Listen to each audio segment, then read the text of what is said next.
শিক্ষার্থীরা শোনো দিয়া পর্যায় সারণ্যের কথা করিব বড়।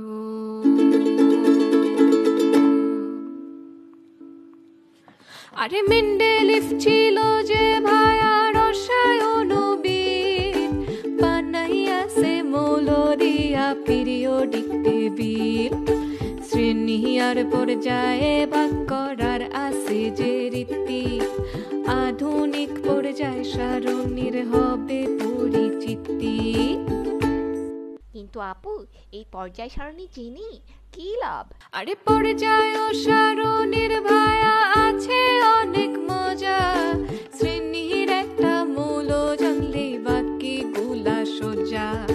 লিথিয়াম, সোডিয়াম, পটাশিয়াম, রুবিডিয়াম, এই শ্রেণীর সকল ক্ষার মূল বিক্রিয়া দেয় সমান।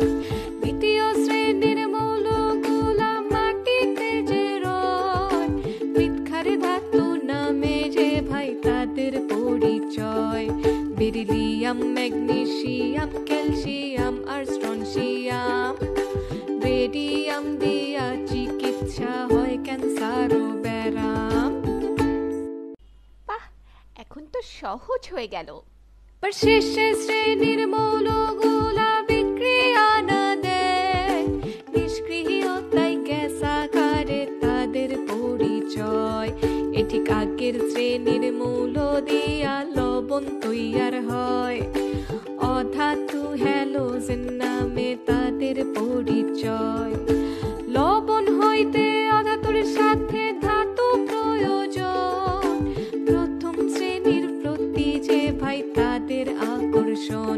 সোডিয়ামের সাথে যদি রে ভাই ক্লোরিনের মিল হয়, সোডিয়াম ক্লোরাইড খাবার লবণ তৈরি হয়। তাহলে তো বাম দিক থেকে ডান দিকে মৌলগুলো বদলে যাচ্ছে। হ্যাঁ ভাই, এই পর্যায়ে বাম দিক থেকে ডাইনে যদি যায়, মৌলের ধর্মের ক্রমিক পরিবর্তন লক্ষ্য হয়। শ্রেণীর উপর থেকে নিচের দিকে আকার বড় হয়, পর্যায়ে বাম থেকে